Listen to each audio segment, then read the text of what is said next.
नमस्कार।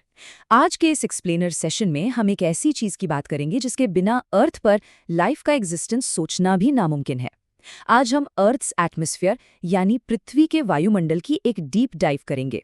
Civil services या UPSC की तैयारी कर रहे एस्पिरेंट्स के पर्सपेक्टिव से ये टॉपिक एब्सोल्युटली फाउंडेशनल है। तो चलिए जमीन से स्पेस की ओर इस सफर की शुरुआत करते हैं। आज के इस एक्सप्लेनर में हमारे 5 मेन स्ट्रक्चरल पिलर्स होंगे। पहला, इंट्रोडक्शन टू द एटमॉस्फेयर यानी वायुमंडल का परिचय। दूसरा, इंपॉर्टेंस ऑफ द एटमॉस्फेयर वायुमंडल का महत्व। तीसरा, एटमॉस्फेरिक कॉम्पोजिशन यानी वायुमंडल का संगठन।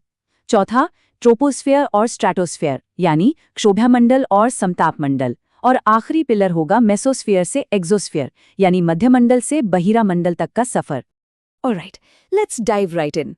हमारा पहला सेक्शन है इंट्रोडक्शन टू द एटमॉस्फेयर। आखिर ये विशाल गैसीय आवरण यानी गैशियस एनवलप है क्या, और ये इतना जरूरी क्यों है? सिंपली पुट, वायुमंडल या एटमॉस्फेयर गैसेस का एक बहुत ही विशाल आवरण है जो पृथ्वी को चारों तरफ से घेरे हुए है। अगर इसकी विस्तार की बात करें तो ये अर्थ के सरफेस से लगभग 10,000 किलोमीटर ऊपर तक फैला हुआ है। सोचिए जरा, इसका टोटल मास करीब 5.1 × 10⁻18 किलोग्राम्स है। और एक टेक्निकल टर्म जो एग्जाम्स के लिए डेफिनेटली याद रखनी है वो ये कि इसके साइंटिफिक स्टडी को मीटियोरोलॉजी या मौसम विज्ञान कहा जाता है। अब यहाँ एक डेटा पॉइंट वाकई हैरान करने वाला है। ध्यान दीजिएगा, हालांकि वायुमंडल 10,000 किलोमीटर तक फैला है, लेकिन इसका 99% यानी 99% मास अर्थ के सरफेस से सिर्फ 32 किलोमीटर की ऊंचाई तक ही सीमित है। और अगर हम सिर्फ 5.6 किलोमीटर ऊपर जाएं तो वायुमंडल का 50% मास वहीं आ जाता है। ऐसा क्यों? क्योंकि ग्रेविटी के कारण ऊंचाई बढ़ने के साथ साथ एटमॉस्फेयर की डेंसिटी तेजी से घटती जाती है। Moving seamlessly to the next part, हमारा दूसरा सेक्शन है इंपॉर्टेंस ऑफ द एटमॉस्फेयर। ये वायुमंडल सिर्फ हवा का गोला नहीं है, ये एक बेहद मजबूत ढाल है। इस एटमॉस्फेयर के कई लाइफ सेविंग फंक्शंस हैं। सिर्फ रेस्पिरेशन यानी श्वासन के लिए ऑक्सीजन देने के अलावा ये हमें धूप की हार्मफुल यूवी रेस से शील्ड करता है। जो मीटियोर्स यानी उल्कापिंड स्पेस से आते हैं वो अर्थ से टकराने से पहले ही इस एटमॉस्फेयर में फ्रिक्शन की वजह से जलकर राख हो जाते हैं। इसके बिना हमारा वाटर साइकिल या जल चक्र बिल्कुल इम्पॉसिबल है। यहाँ तक कि ग्रीन हाउस इफेक्ट रात के समय अर्थ को जमने से बचाता है और टेम्परेचर कंट्रोल करता है। और हाँ, साउंड वेव्स को ट्रैवल करने के लिए भी यही मीडियम चाहिए। साथ ही मैग्नेटोस्फीयर हमें डेंजरस सोलर विंड से प्रोटेक्ट करता है। It's literally the ultimate defence system. चलिए अब आते हैं तीसरे सेक्शन पर, एटमॉस्फेरिक कॉम्पोजिशन एंड गैसेस। एकदम एग्जैक्टली इस वायुमंडल का केमिकल मेकअप कैसा है? वायुमंडल मुख्य रूप से गैसेस, वाटर वेपर और एरोसॉल से बना है। मेजर गैसेस या प्रमुख गैसें देखें तो नाइट्रोजन सबसे ज्यादा है, रफली 78.09%।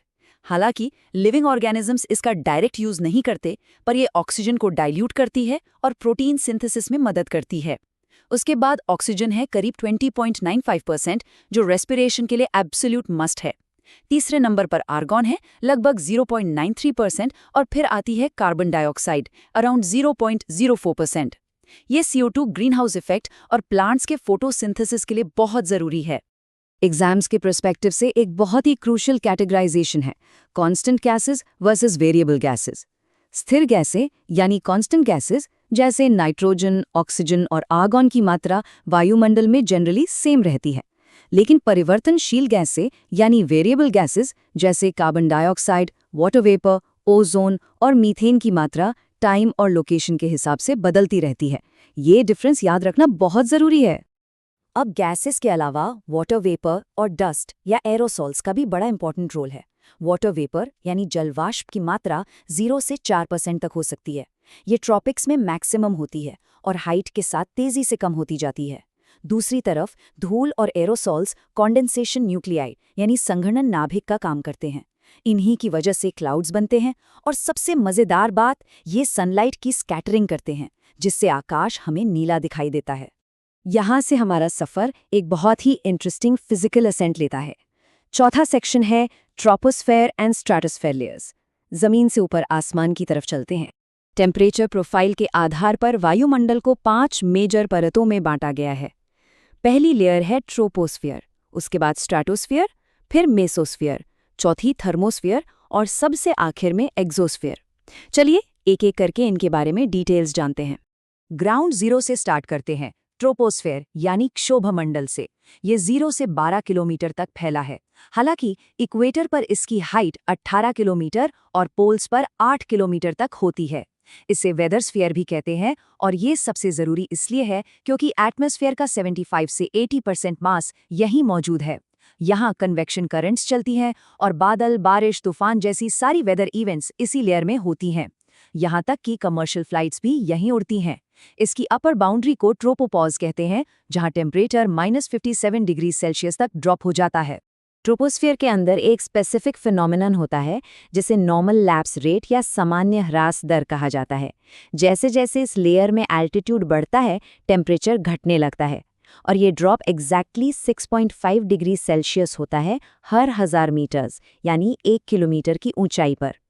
ये strictly objective definition examination retention के लिए एकदम स्पॉट ऑन याद होनी चाहिए।